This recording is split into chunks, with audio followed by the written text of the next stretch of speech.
Hey guys, what's going on? Welcome to the show. It's a fun Football Friday show. I'm your host, Jeff Trunipole, the Iceman, and this is Sports with Strawberry Ice. If you found the show, do me a favor, hit that like and subscribe button, smash that thumbs up. I am up to, well, I'm kind of down. Lost a couple subscribers. What happens? We are at 846 subscribers. All of you guys staying loyal, I appreciate every single one of you. Get it out there. Let's get that going to 1,000. Let's at least try to get 850. We're so close. So close. Now, this show and every show is brought to you by T Properties. T Properties, quality housing for quality people. Check out their website at www.tpropertiesllc.com for all your rental property management needs and your rental needs. All right, guys. Show topics for today. We knew this was coming. BJ Finney got released. I'm expecting, and not going to dance on his grave, but hoping that Bobby Hart will be next. And then unfortunately, I think Geno Atkins is going to be next, but they haven't happened yet. We'll see what happens. Carolina Panthers have tagged Taylor Morton, so he is going to be unavailable for the Bengals as far as a tackle spot goes. But people have been wondering, where's that guy? You know, that guy that usually the loudmouth, Ohio State guy, the one who's in Facebook jail, the one who Day Nation banned. Where is he? I haven't seen him all week. I've been wondering the same thing. I think he's been down a rabbit hole or something. Like he's been claiming he's at work or something, but believe it or not,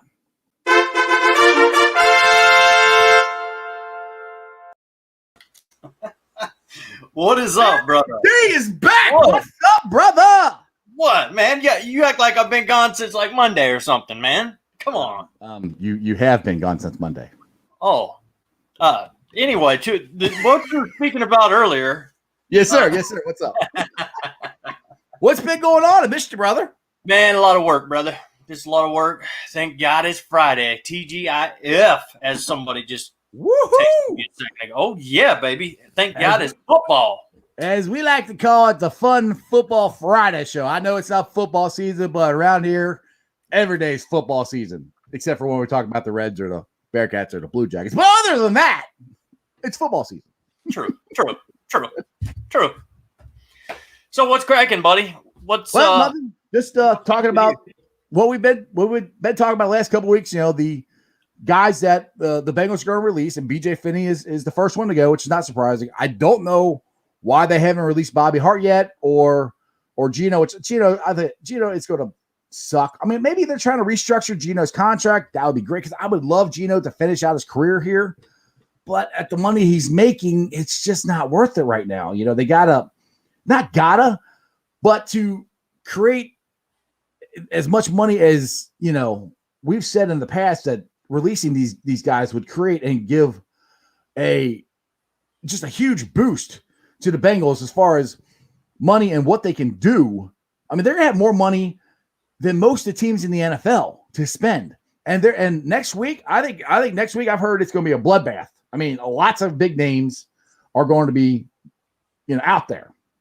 Yep. So there's multiple guys that the Bengals can go after, and I am excited as all can be to find out because we've been talking about it. I'm ready to go. You know what? With the Bengals, especially releasing Finney, I think, was it Timothy that said, we pretty much know the inevitable with Geno Atkins. He's going to be released. Bobby Hart, yeah, there you go. Bobby Hart's got to be – if he's still around, I don't know how you can pay a backup tackle that much money. That's all I can say for Bobby Hart. There's no way. It just not worth it. it's too much money. And Bobby Hart, I mean, we all think Bobby Hart has been stealing money from us, from the Bengals for the last couple of years anyway. Oh my God. So, you know, I'll like I said, I don't want to dance on his grave, but I'll be ecstatic when they release him. Nick says, I don't think they'll release Bobby Hart until they have a viable replacement, that's a good point. They might. And to be honest, Nick, there is going to be a ton of guys available, I think, next week. Yep. So, I mean, it's coming. It is coming. And you got a very good point. And it's actually a smart point, to be honest. That'd be a smart thing the Bengals to do, is make sure they got somebody to replace him before they let him go. I completely agree with that.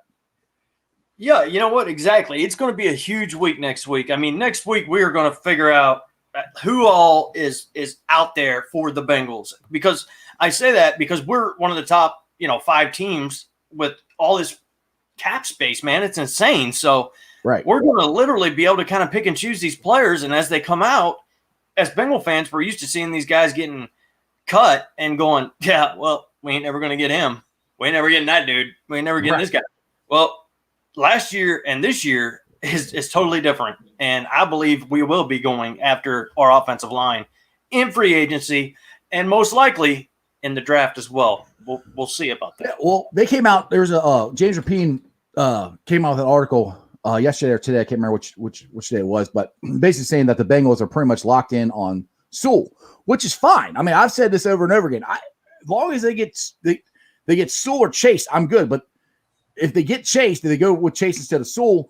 They got to fix the offensive line of free agency. And the more I keep hearing rumors and different podcasts and stuff that, from Bengal insiders, I got a feeling that the Bengals might just spend their money on the guards, get 2 guards, draft Sewell, put Jonah at right tackle and Sewell at left tackle. And honestly, that's fine. I mean, I'm cool with that.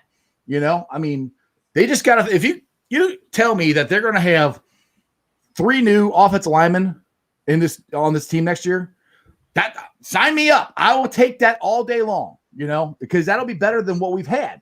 And that's the whole point to this, is we got to protect Joe Burrow. And yes, I would love to get Chase Young. I think Chase and Joe would just tear this league up. But if Joe's laying flat on his back or injured like we've had, it's not going to matter. And the thing is, the Bengals, I can't remember who made this point. Is it James Rapine or Ace and Zim on Orange and Black podcast? One of these guys made this point that the Bengals don't necessarily need a guy that's be a volume catcher, because they've already got Tyler Boyd, they got T. Higgins, that's your volume guys right there. They just basically need somebody to open the top of the defense up, and you can get that in the 3rd or 4th round. I mean, those guys are there. This is a high wide receiver draft. You know what? I'm with you there. The only thing that kind of boggles me a little bit is how we've been hearing that they may be thinking about switching Jonah from tackle to guard, even though the Bengals have denied it, whatever, it's still out there. And to me, I can't say that I would be completely thrilled knowing that we got Jonah Williams on one side and a 1-year tackle on the other.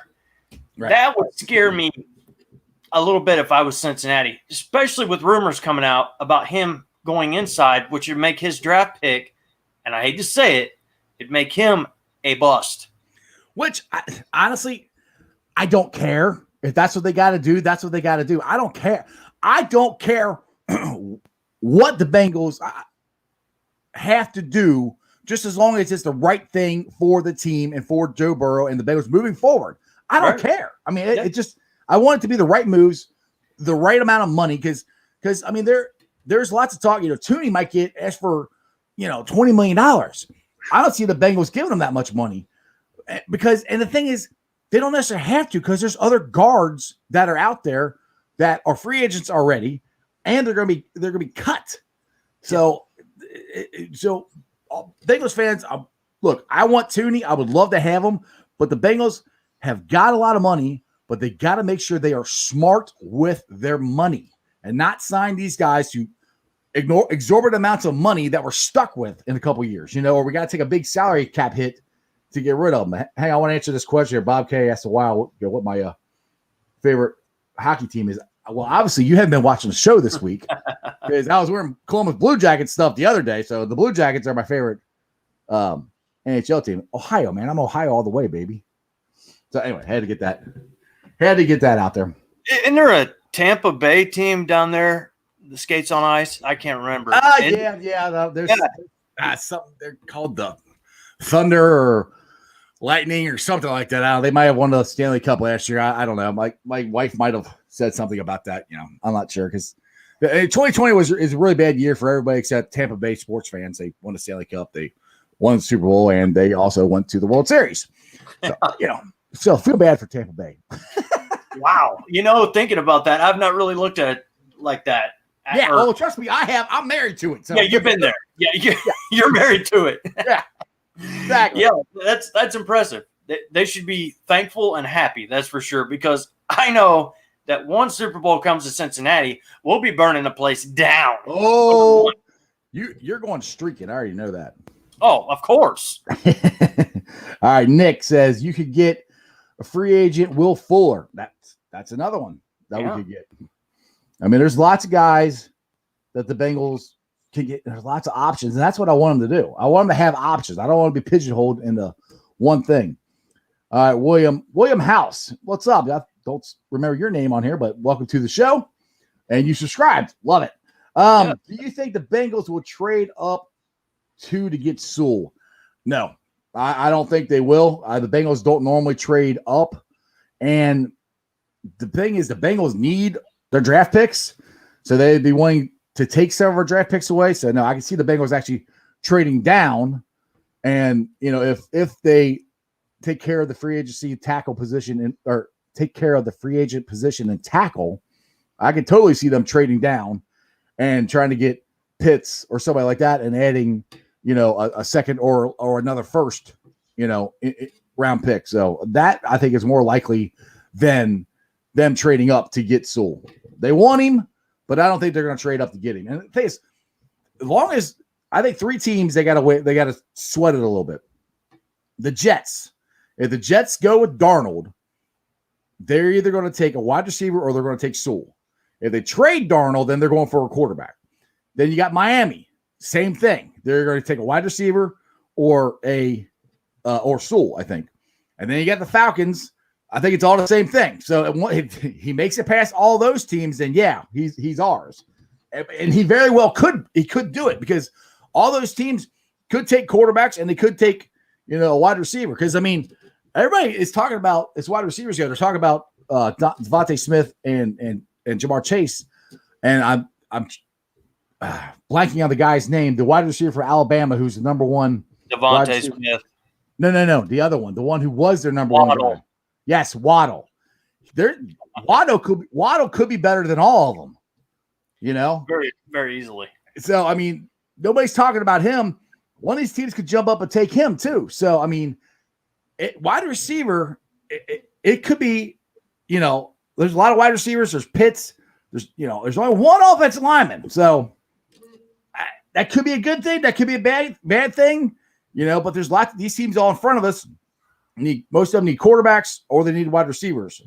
So, I got to give William some applause there, man. That was a great question because we've never had that question before. No, nobody's asked if we're going to move up. Who's always if we're going to move back. That's a killer take on his part. And, you never know. But with you, like you were saying, with the Bengals, we don't trade up to go after people. We normally just let them come to us. And then we have, but not very often. Exactly.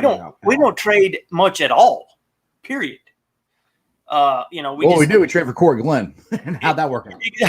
Exactly. I mean, it was a good trade. He was just a jackass. yeah. That's pretty much, and that's the way it is. So I don't see us moving ahead to get Sewell at all. I see us moving back, like you were saying, maybe taking a wide receiver, getting an extra third-round pick, and how it's going to go. But that was a good question, man. Yeah, I mean, it all depends on what they do in free agency. That's why these next couple of weeks are really important to the Bengals and us fans. We could kind of have an idea of what they're going to do. All right, Nick says, I don't think moving a guy inside makes him a bust. It's been done before on other teams. Okay, tackles often make good guards. Our offensive tackles make good guards. Okay. I completely agree, Nick. Completely. But what I'm saying is the Bengals took him. What did we take him?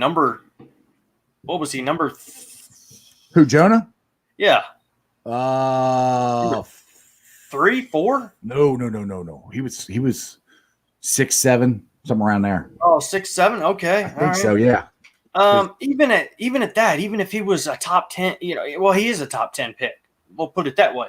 Yeah, he was. When you draft an offensive tackle in the first top 10 picks, and you've got to change them into a guard, to me, it's like taking your manager from Walmart and telling him he's going to be a grocery bagger. It's not something that the Bengals wanted. We don't want that. I hope that's not true. I hope Jonah can. I think he's going to be a fine tackle. He's only had 1 year. No, I think he'll be fine at tackle. I think he's good wherever you put him.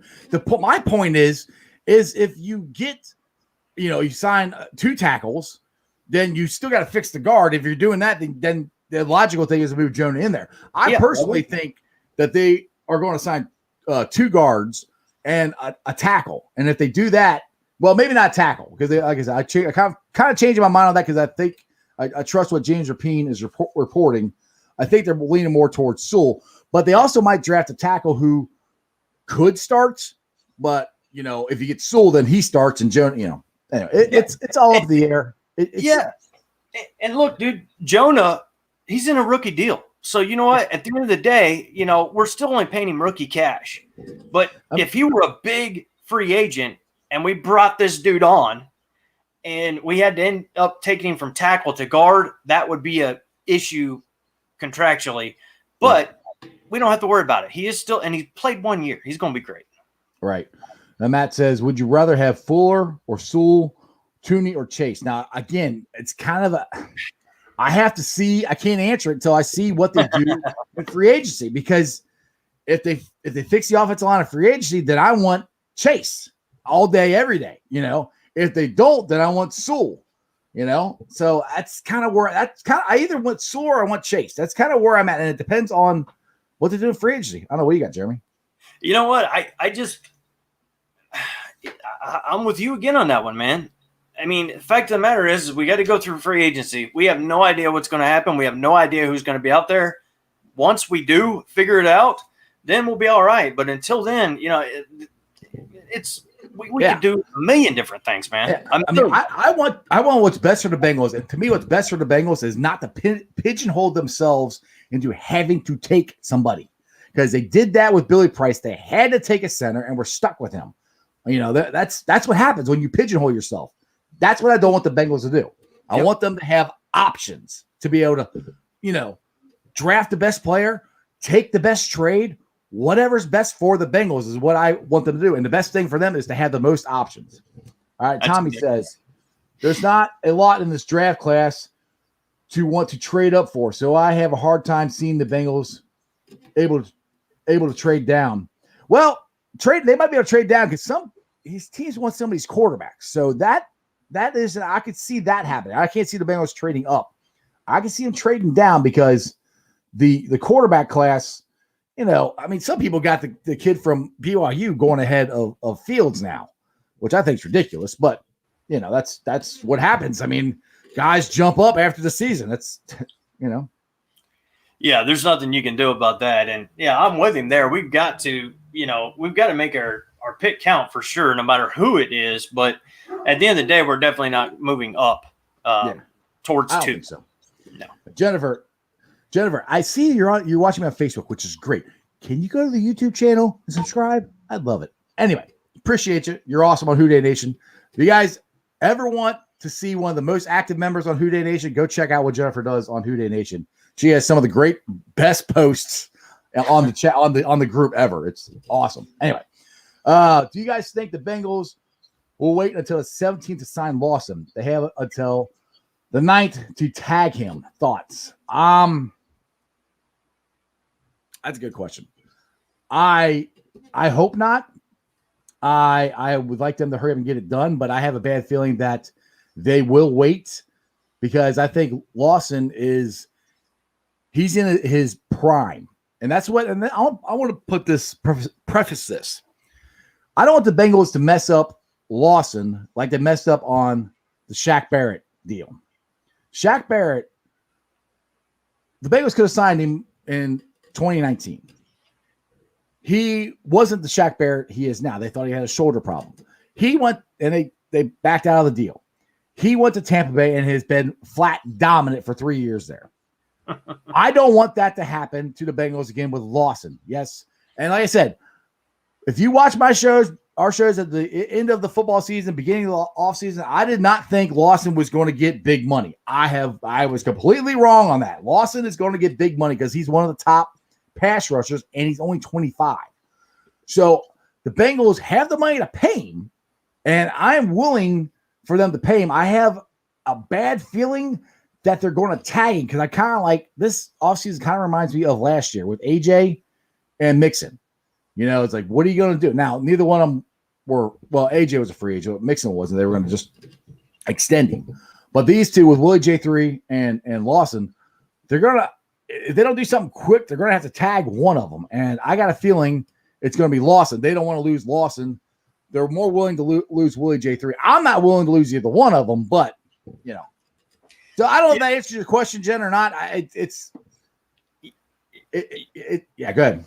I'm just saying you nailed it. That was about it. I mean, at the end of the day, pass rushers they're up on a little higher pedestal, I guess you could say, which is it's not saying it's right, but then a cornerback. You know, cornerbacks are more dime a dozen type guys. That's what the NFL. That's what a lot of teams seem to think when it comes to pass rushers and cornerbacks.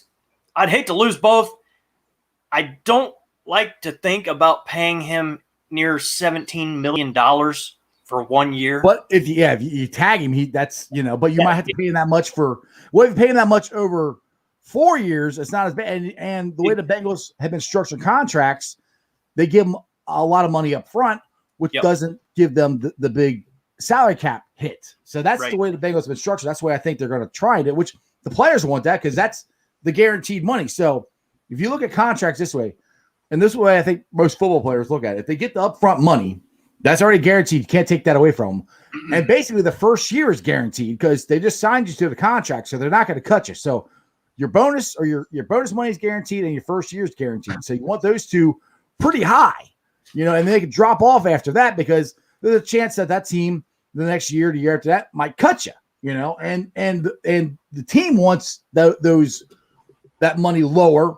So it's a lower cap hit as well, if that makes sense. Yeah, that's exactly right. I mean, that's the whole deal of it right there is, you know, we front in our contracts. It don't hurt us on the back end. And, you know, I wouldn't be opposed with giving him a good amount of money, but I definitely don't want to pay him anywhere near $17 million a year, not even 15. And well, the problem is I think there's going to be teams that are going after him that are going to give him that. So that's what I'm hearing because I think it's between him, since J.J. Watt is off, it's him and Shaq Barrett are 1-2. I mean, they are the two guys. So if you're gonna pony up to try to get the best or the second best pass rusher in free agency, which is what Lawson is right now, you might have to pay him that much. And like I said, I didn't think that was going to happen. But again, I don't want to lose him. And if you got my gun to my head, if you say I'm here taking Lawson or I'm taking Willie J3, I'm keeping Lawson because the weakest part of the Bengals defense is our pass rush. We didn't have one. He was it. And if we can actually fix that, that makes average cornerbacks better. But I want both of them, just to make it clear. Yeah. And they had the money to get both of them. They do. That's the thing. Yeah, they do. And you know what? I can see it happening. I can see us losing one of them too. Either way, it does matter. But, you know, I saw a defense that gave up a ton of yards, rushing, passing. That was mainly on Sims. But, you know, at the end of the day, I guess you can't sit down and say, well, we cannot afford to lose this guy because at the end of the day, again, we all watched the same season last year. We saw what happened, and it doesn't matter who your players are. We've just got to. I mean, Lou is the problem. I truly think. Yeah. And Oh yeah. We all agree Armadillo's the problem. Yeah. I don't think there's one listener on this channel right now that doesn't agree with you on that. I mean, he's still here. Yeah. And we're talking about signing guys that played with him last year, and we were horrible on defense. Right. Now, I like what Nick said here. I've seen free agent rankings where Lawson is a top 15 guy available. Need to get that contract done. Now, I completely agree with you. But if you're looking from Lawson's point of view, I don't think he's going to sign until he hits free agency. I mean, I would be surprised. And the other thing you got to take into consideration, does he want to come back and play for Armadillo? That's one of my concerns. You know, does he want to play for a guy that's going to drop him back in coverage when that's not what he does? So, I don't know. I just, I'm always trying to be positive and stuff. And I'm not saying they're not going to sign him. These are just options that we have to consider of what's going on. That's very true. And who's to say, even if we offer him something near what somebody else is offering him, that he don't still, like you were saying, decide to leave, go somewhere else. It's just, it could happen someday. Yeah. I like Jen's positivity. She said he's staying a Bengal. Trust me. I'm with you, Jen. I hope you're right. Go get him. Exactly. All right. Keith's jumping on here. He says, we will get burned tagging Lawson. I agree with you. Lawson has a history of injuries in college that actually dropped him into the 4th round. This is why he's only a 3rd down pass rusher until 2020. Well, I agree. I don't want to tag him, but I don't want to lose him either. And the problem we're going to have, Keith, is if he hits free agency, which if I were him, I'd go for I'd hit free agency. I would go see and try to get as much money as I can. I mean, that's just, when you're an NFL football player, you got to make the money when you can. They're only in it. Like I was talking with Ken Riley Jr. yesterday, average time, they're only in for 3 years. So if you get that second contract, that's got to be the one that you hit on. And you got to get as much money as you can, and you want it front loaded. So I agree with you. I don't want to tag him. I don't want to pay him $20 million either, but I don't want to lose him. So that's where I'm saying the Bengals have a lot of cap space, but they have to be very smart with their money, which last year I thought they were pretty smart with the guys they signed and the way they structured the contracts. Yeah, you know what? You're right. And here's the deal. That's why these guys get paid a ton of money to do what they do. And that's why the coaches get paid. That's why, Duke Tobin gets paid. And we are going to end up with some great players. We're going to end up with some good linemen. I know we're going to end up with some good offensive linemen through free agency. In the draft, defense is a little bit suspect. There isn't 3 or 4 dominant guys that just everybody is after. This isn't a year of Chase Young or Joey Bosa or how many other Ohio State players can I name? But I'm sure you can name a lot of them. But you know what? We're like you said, we've got to be smart with our money, and it starts with re-signing our own free agents, and we've got to be smart with their contracts as well. Which usually the Bengals are actually really good at signing their own free agent. Usually, unless it's a freaking guard or cornerback, which, I could name 2 of them that I wish they never let go. Zeitler, which I know he got paid a ton of money. And I'm not saying they should have paid that much money, but they should have had a better plan to replace him. The plan was awful. And then the other one is Jonathan Joseph. He left. This is 10 years ago or so, but I think he's still playing in the league. At least he was a couple of years ago. Tommy says he doesn't want to play linebacker for the Lou. The way he drops him back into coverage, I don't. And that I brought that up. That I wish I could remember the guy's name. It was on the Bengals Brawl podcast where he was watching all 22. And what he's looking at is Lou has the guys out of position before the play even, the ball is even snapped. That's not good. That's not good at all. When you're watching the television or you're watching from the stands and you see defensive linemen going back 20 yards to cover God knows who. How many times Did I yell at you when we're doing our texting back and forth during the game, going, why are the cornerbacks backing up? Yeah. They back up almost out of the TV screen. Like, where are you going? Yeah. Oh, because they were given a place for our defensive lineman to stand once he backed them up. Right, exactly. Oh my goodness. All right, Matt wants to know, what are your opinions of Brian Callahan? Honestly, I don't know, because he doesn't call the plays, and it's kind of the way I feel about Zach Taylor. I don't know about him either, because I don't think he's been given all of the weapons, meaning the offensive line, to run his offense the way he wants to. I've seen glimpses of the way he wants to run it, and when it works, I like it. So I kind of have, that's one of the reasons I want them to completely fix this offensive line. That way we can really make a judgment on how Zach Taylor is and Brian Callahan are as coaches. And to me, they did that last year with the defense on all the guys that they got for Armadillo, and we saw what he did with them. That's why I don't understand why they brought him back. Yeah. That was a perfect take on that. Perfect, because that's exactly right. We haven't truly got to see what anybody really, when it comes to Brian Callahan, I guess, we haven't really got to see what he can do with the play calling, with the offensive line, with everything being a complete disaster, Burrow going down, etc., losing AJ. AJ hasn't been the same. Doesn't matter. But, at the end of the day, until we get our offensive line fixed, like you were saying, there's really nothing that we can put on Brian Callahan to complain about or to praise him about, right. If that makes sense. Yeah, because the thing is, he doesn't call the play, so I don't watch him in practice, Yeah. So anyway, let's see if Keith's got more comments here. I love it. The chat is blowing up. You guys are awesome today. You can tell it's Friday night. Everybody's feeling the love. They're having the liquid courage is flowing, baby. All right, Keith. There's only 5 teams that can outbid us for Lawson. We should let him test the market, because I think we are putting too much value on Lawson. Well, the thing is, though, if you let him go, who do you have to replace him with? I mean, that's my concern. That's one of our biggest problems on the defense. Obviously, you've never heard of Rennell Wren.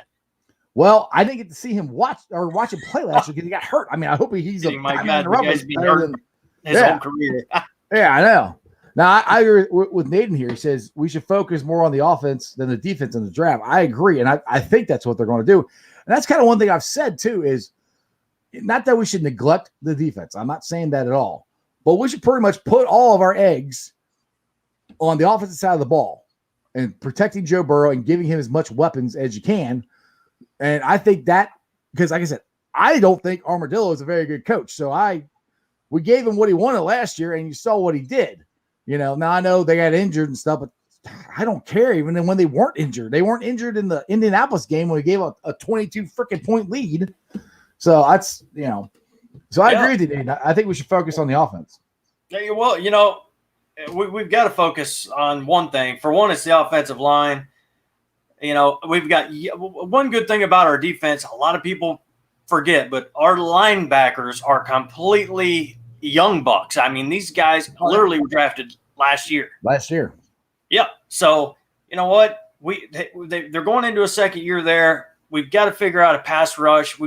Whether Wren is the deal. I was kidding about Rennell Wren, but then again, he is coming back and he is a part of the squad. So we will see what he has. Well, I'd like to see what he could do. It would be nice. Yeah, exactly. Yeah.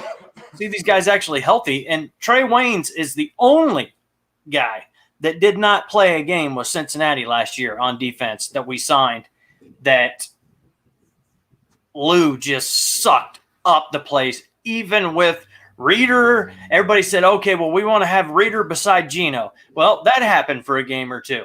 Didn't matter just ridiculous. They wanted Mike Daniels and Reeder beside each other. I think we got a game out of that deal, something like that, and they sucked again. Lou sucks. Lou sucks. Armadillo sucks. Maybe we should make a t-shirt like that. Armadillo sucks. What's up, Natty? How you doing, buddy? Natty. All right, Keith's got some more comments here. All right, Keith. Oh, that's Nick. Hold on. See, you guys are blowing the chat up, and I click on one, and somebody jumped in there. All right, I'll get to yours in a minute, Nick. Keith, it sounds like I don't want Lawson, but I do want him back. We have to be smart about this. I agree with you. And we have to stop being fan favorites so we can make the changes needed. I agree with you, Keith, and that's what I said. I don't care. I don't care what it's a weird way to say it. I don't care what they do as long as they do the right thing for the Bengals, that makes them a better football team and gets them closer to going to the playoffs and going to the ultimate thing, winning a Super Bowl. So I guess I don't care what they do as long as it's the right thing. Does that make sense?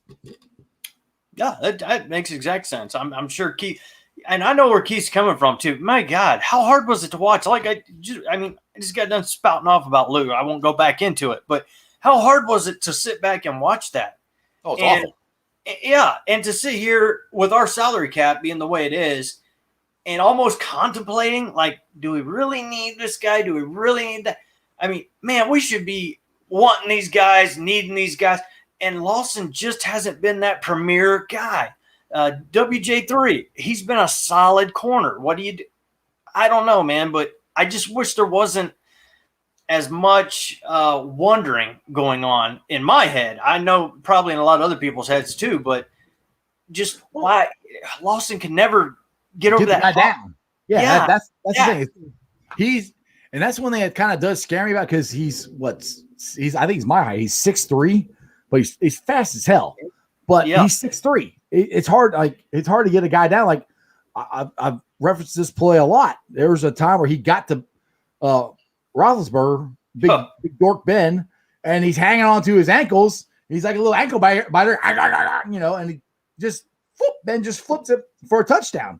So, I mean, he created a sack, which is great, but he didn't get the sack. So, that's one thing. To me, that's the knock on Lawson. That's why I'm kind of surprised that he's getting so much run. But I also think it has to do with the class of free agents he's coming out with, Yeah, that's true too. And I'd also like to know how much other teams are actually offering Lawson, like an ironclad contract, because, I'm sorry, but man, 5.5 sacks are 5.5 sacks. Back in the day, that used to matter. It didn't matter all these little, when he comes around the end, he swats the guy's butt and he goes forward, and that makes the wide receiver come on, tackle the damn quarterback and get you sacked. Get the man with the ball to the ground as fast as you can. If you're a defensive end, you should be getting paid $1 million per year for every sack you have. That's the way I put it right there. There you go. Jeremy D for Bengals defense coordinator. Who's with me? I am. All right, let's see here. Gamers, I haven't heard this. The gamer said, some fans believe we need to sign linebackers. What? I have not heard that at all. I don't know what fans you're talking to. But, I mean, I'd like to re-sign Josh Bynes. But, I mean, as far as linebackers goes, we took care of that last year. And those guys should be good. I mean, I like Davis Gaither and I like Logan Wilson. I think they're going to turn out to be very, very good linebackers for us. Yep. I think Marcus Bailey, I think he's going to end up being I keep forgetting about him. He was the 6th round pick. Right. I keep forgetting about him. But, they drafted 3 linebackers last year. So, I don't think they're doing anything with the linebacker core except maybe re-signing Josh Bynes or somebody like him. Yeah, hopefully it's him. Give him I'll get Josh Bynes back. I think he really started coming around at the end of the year. And it just listened to him speak the other day on Good Morning Football. He wants to be here. He even said, I hope the Bengals resign me. That's where he wants to stay at. He wants to be a part of what we're building here. So you want guys who want to be here. Right? That's a good thing. Proven winners too. We're not talking about just somebody that, it's come off the street from Buffalo again. This guy's from Baltimore, man. He's a killer, and he still is and can be. If we knew how to run a defense right, he could be even better than what he is. Now, we haven't gotten asked this question in a while, but what do you guys think Taylor would have to do to be re-signed, and what's a realistic record for him to aim for? I mean, I want the playoffs, or at least to be in the playoff hunt, whatever that entails. We have to make strides forward. It's 2 years of kind of the same thing, except for when Joe Burrow was in there.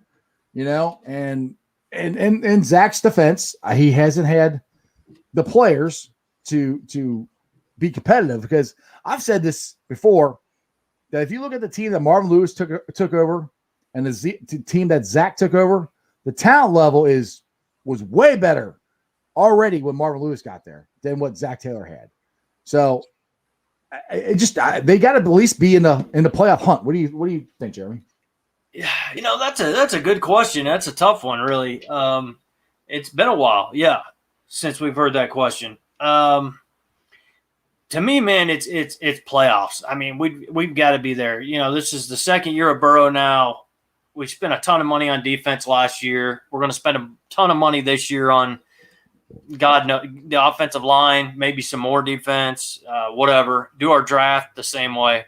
So I pretty much think it's 9-7, 10-6 at the bottom for him to keep his job, whether we go to the playoffs or we don't. If he goes 9-7, 10-6, I can see the Bengals keeping him around. But other than that, See ya. All right, Keith's got a question here for us. Iceman Jeremy, tell me your thoughts of Blake Bortles being Burrow's backup. He's a former number 1 overall as well.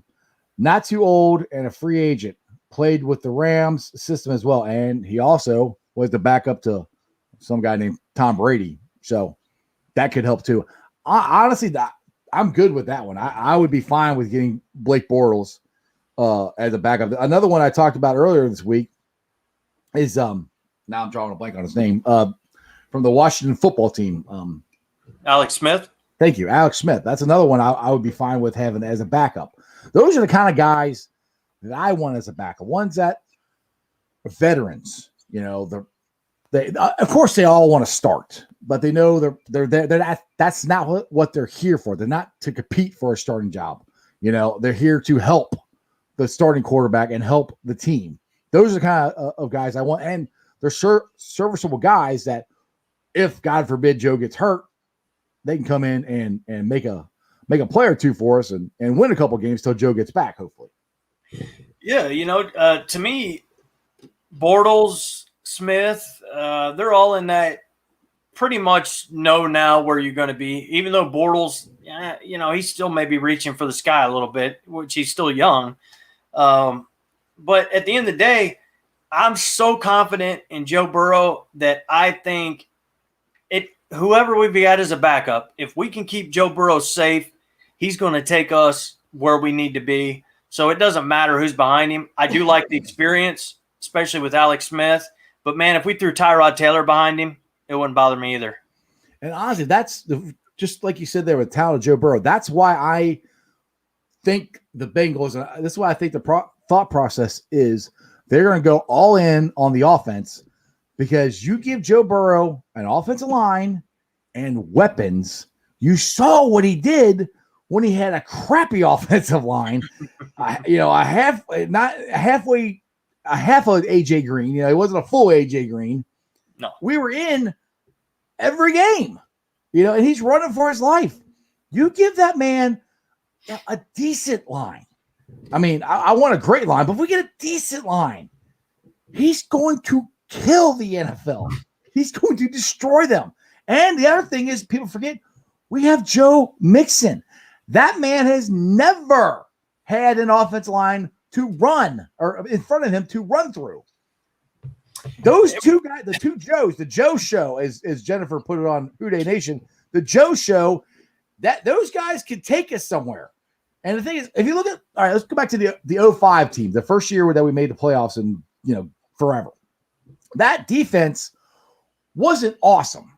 It was very opportunistic. It wasn't like we had a big pass rush. We had Delta O'Neal. We had Odell Thurman. We had, he's an ESPN analyst now.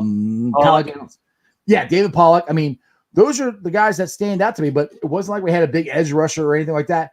but we had a great offense that year. If you remember, we had Rudy Johnson, Chad Johnson, TJ Husmanzada, Chad Ochocinco, Carson Palmer, Chris Henry.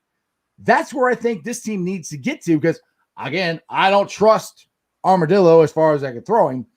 But regardless of that, you had that top quality of a quarterback. Give him weapons and let him go. Yeah. That's the only thing you can do. And if he's going to be back day one, that's the first thing it needs to be taken care of completely. And it doesn't even matter if Joe Burrow's back. I take it back. He will be back day one. But something crazy happens down the road, whatever, a little sprained ankle, you know what? We've got to fix the offensive line. And at the end of the day, that's where I am with it. And it doesn't matter. We can have Blake Bortles or we can have, Kermit the Frog back there. I don't give a damn. We're going to win games. Hello, I'm Kermit the Frog. Hello. Oh, a terrible impersonation. All right, now hopefully the Bengals don't see this, but he said, did you see Georgia cornerback Stokes ran a 4.25 40-yard dash? I'm not saying draft him, but that's close to John Ross. Dude, I don't ever want anybody to ever draft another wide receiver or DB because they can run a freaking fast 40. If they can cover or they can catch the ball and they can get open, that's all I care about. All I care about. When you're a cornerback, it doesn't matter. I mean, it does matter how fast you are, but when you're turning and stopping and hitching and learning your different scenarios, it at the end of the day, if you get beat, maybe that speed comes into play. But like you said, John Ross has shown everybody in the NFL just what speed does for you. Yeah. If you don't have it and you don't have this. Exactly. All right, we got the other Keith. We got the Keith here. Oh, he said I bring in Alex Smith. I think he'd be a great fit for the backup. That's Keith just joined the show. That's one thing I said when the other Keith was talking about Blake Bortles. So I said Blake Bortles or Alex Smith. I think would be a good backup for the Bengals. Now I want to get to this story. I didn't get to it yesterday because I had Ken Riley Jr. on there. And if you guys have not seen the show from yesterday, please go back to the channel, watch it, tag it, whatever you can, get as much views on it as we can so we get the information out there, share it about how Ken Riley should be in the Hall of Fame. But anyway, what I wanted to get to was the NFL was talking about changes to the overtime rule. Now, I posted it on Sports Strawberry Ice Facebook page, and I shared it in Houday Nation. And if you read it, it's freaking confusing as hell. I don't understand why they want to make it so hard. Just adopt the college rule. Why is that so hard to do? Start at the 20-yard line. Hell, start at the 40-yard line. Go for touchdowns. They got a match, and when they stop matching, the game's over. And you do that till somebody wins. You're not going the full length of the field. It's so simple. I don't understand why the NFL wants to make it so complicated. Now, they don't want to do a coin flip. I mean, they want to get rid of the coin flip, which the college rule makes the coin flip not matter. It's irrelevant. They score a touchdown. You got to score a touchdown to match it. Then you got to kick a field goal. Then you got to do two-point conversion. I mean, it's so simple. I don't know why the NFL doesn't do that. God bless them, man. I mean, just reading some of that article is hilarious. I mean, okay, so when CBS, that's the article I had anyway, when they come out with this, they tried to put it in layman's terms. And when you've got a reporter trying to tell you something and they can't exactly explain it, that means even he's freaking lost. And once they changed it the first time, it took me forever to figure it out. Yeah. I'm like, because there's still sometimes I'm like, is the game over? Did they win? Oh, okay, they won. I still don't know the rules they have now. It goes back to the whole stupid catch rule. The NFL tries to make everything so damn complicated sometimes. I'm like, make it simple, stupid. I mean, that's all you got to keep with. I mean, the last team that scores wins. Just none of this. Team A can put the ball wherever they want. team B will get the ball at the same spot. Like, or what? Just stop it. Like you said, jeez. Right. Put it on the 20 and shut the hell up. Go make it college rules. Simple. He says, I don't understand why they just don't play their full 15-minute quarter. That's about as simple as it gets. Well, I understand why they don't, because it is football and it's an extra 15 minutes. And, you can still get a tie. you can still get a tie, and you can create more injuries. This way, I know some college overtimes go into 6, 7, 8 overtimes, but it's not like you're out there for 15 minutes for long drives. They start at the 20 or 30-yard line. It's, 3 plays, and it's a touchdown, or it's not, So it helps it protects the players as far as injuries, and you get a result, which is what all us fans want. We want a win or a loss. Because just think, where would the Bengals be if they had won the game with the Eagles and not tied them? Would be at the number, 3 pick? If we lost, we could be a higher pick if we lost it, or we could be an even lower pick if we won it. So yeah, we could have won it and went on a roll. I mean, that's kind of the way I look at it. It's just, my God, there's a game right. There's so many games we can look back on and just be sick about, but that's one of them right there. It's just another NFC East least team. Well, that gets me back to Joe Burrow. Put the money into Joe Burrow, meaning the offensive line, and giving him weapons, because we were so close to winning so many freaking games when he was in there. Like I said, we might have to just go out and outscore everybody, because Armadillo is not a very good defense coordinator, but that's just the way it is. Yeah, and it's sad that we've got to bring that up. My God, Katie and Mike and all those guys up at PBS got to know this. I don't understand it. Well, I mean, just the way Elizabeth Blackburn put that article out last week. They know it. They know they have a vision, and they're not going to say this stuff. They're not going to put it out to public if they don't believe and they don't have a plan to do this, because they look foolish. So, all right. Keith, the catch rule, simple. 2 feet inbounds with possession. Do the shuffle, the electric slide, eat a sandwich, stretch your balls 3 times. Duh. Perfect analogy, Keith. Perfect. Oh, man. That's a great one. Yep. Good pick. San Diego game. Yeah, actually, you mean the Los Angeles game, Crown? I do that too, buddy. Yeah. The Los Angeles Chargers game. Oh, yeah. And that's that game. If they don't call that offensive pass interference to AJ Green, Joe freaking Burrow, on his very first rookie game in the NFL, would have led his team down the field for a game-winning touchdown. But they called it pass interference on AJ, which is bullcrap. Yep, it was coming, and it happened all year long like that. I mean, we talked about it. The first game. Yeah, and it was like a sign of things yet to come, because what do you have, about 6 or 7 touchdowns taken away before he even got hurt, and that was only a few games. 6 games in, he got hurt. Yeah. Well, you remember the touchdown sample head where all he had to do is keep the ball above his head, but he brought it down and they knocked it out. I think that was against. I don't remember what game that was, but little stupid stuff like that. Right. Exactly. All right, Keith. I remember a long time ago, we lost in overtime in Buffalo because we had to go against 50-mile-an-hour winds.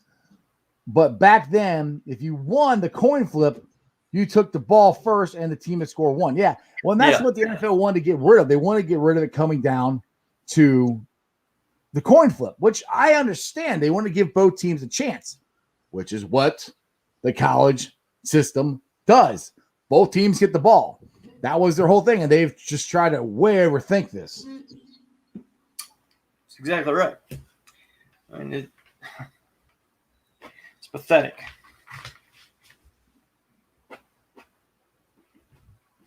All right, Keith, the game set the tone the entire season. It introduced Joe to the NFL as a Bengal. The officials will screw you if you're a Bengal. That's happened over and over and over again. And we're not even complaining about it at this point. We're just talking about it. So yeah, it's water under the bridge. Exactly. It happened. We're moving forward. And nothing's going to change until we start winning. When we start winning, that's when it'll change. Exactly. So wait a second here.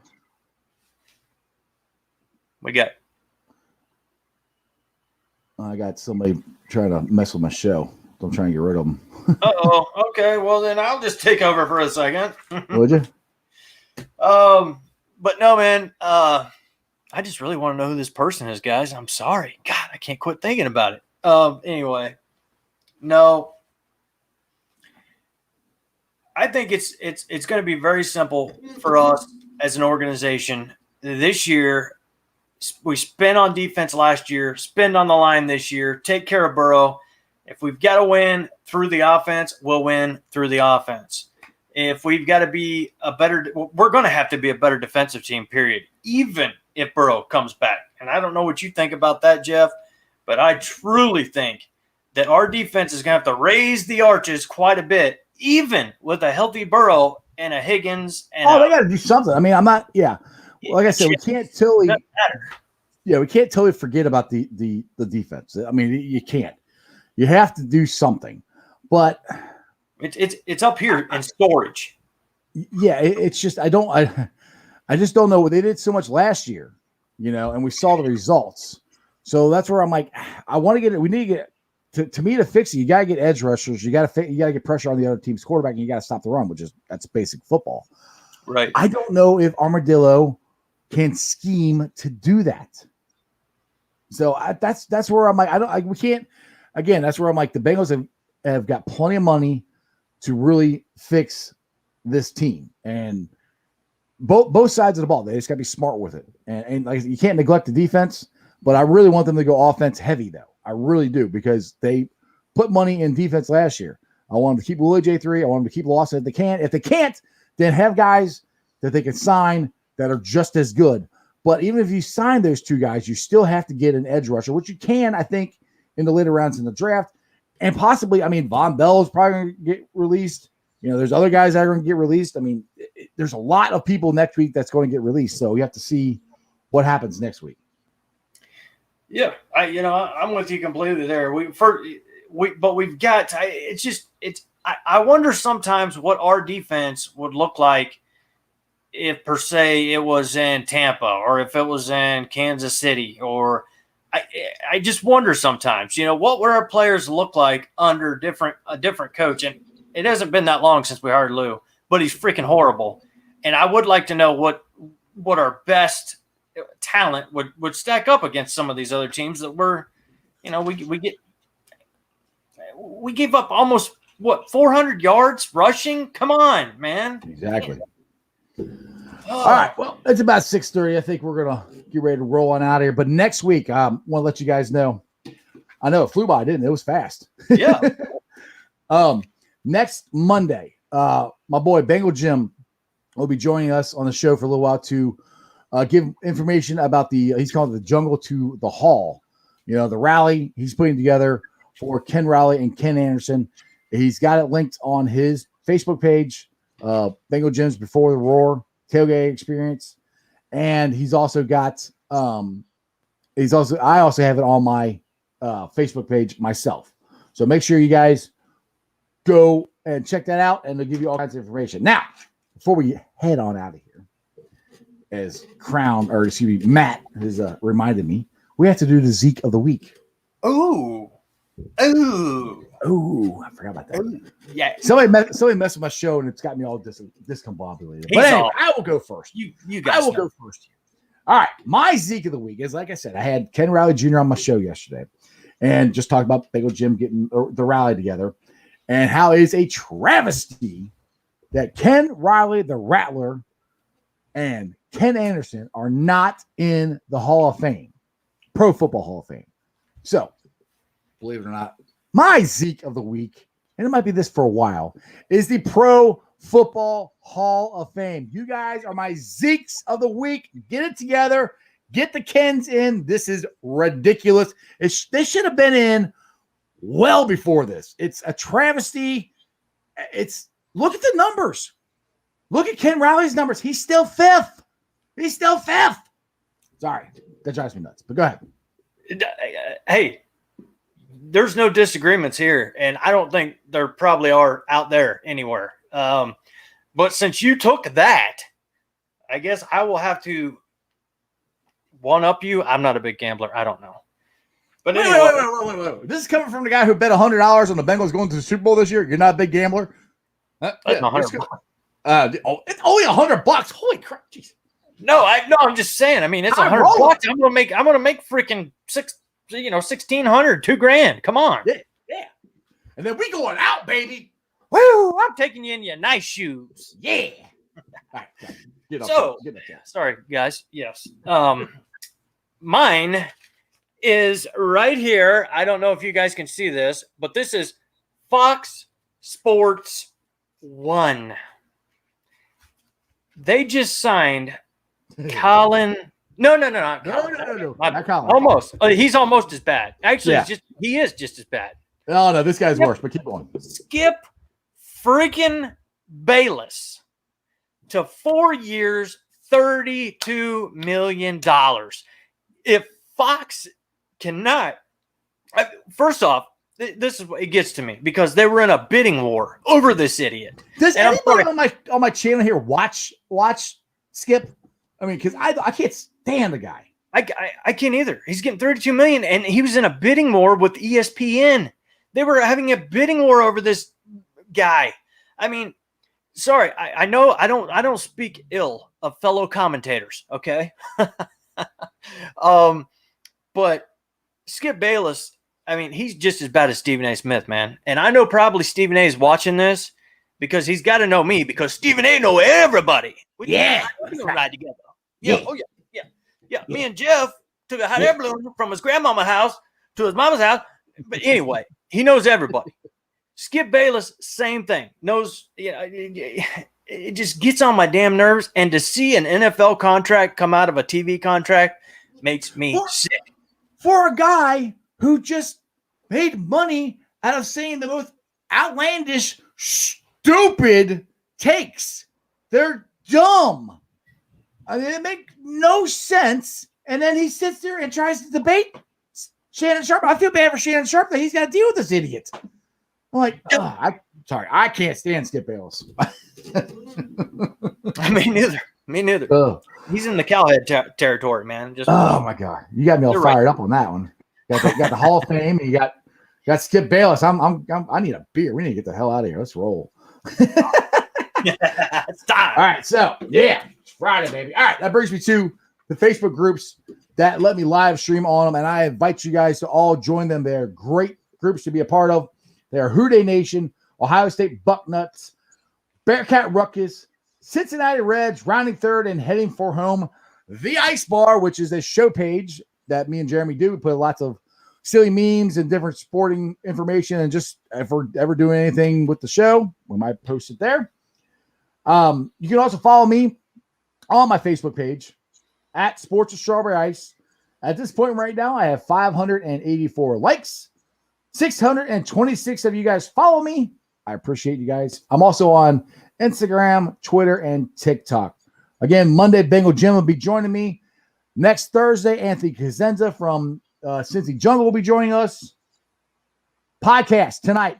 Check it out. It'll be on BeanPod, iTunes, Apple Podcasts. Rate, like, review, 5-star review. YouTubers, like I said, I kind of lost some this week. I don't know what the heck's going on. I've dropped down to 846.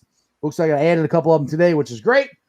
Let's at least try to get to 850 before the weekend's up. That would be awesome. 850. I'm like 150 away from 1,000. We were so close. Sounds like I'm begging, but I am. I want 1,000. This guy, Philly Mike, he does a podcast for Philly. I know it's Philadelphia and everything. They got a lot more groups. He reached 1,000 in like 6 weeks. I'm like, what? I'm like, dude, I've been doing this for like 2 years. So come on, people. Let's go. Let's get to 1,000. Other than that, Jeremy D. Will you help us roll on out of here? I will do, sir. Will do. And I got to tell you, your impression of a politician was great, man. Thank you. Begging. Just begging. Perfect. Please vote for me, please. We do need 850 though, and make sure check out Sports with Strawberry Eyes on Facebook, guys, and go to Sports with Strawberry Eyes on YouTube. Make sure you like, subscribe, hit the notification button, because it may only be a couple, one or two. You may have a few friends here or there, but that adds up to a lot in the end, and we appreciate it. That's no joke. So, anyways, as always, remember one thing and one thing only, and that is, you don't live in Cleveland, you live in Cincinnati, so act like it. Who Day. Great show, Jack. Who Day? That's just sports, baby, and we're rolling out of here with a Ken Riley video. Put the man in the freaking Hall of Fame. See ya!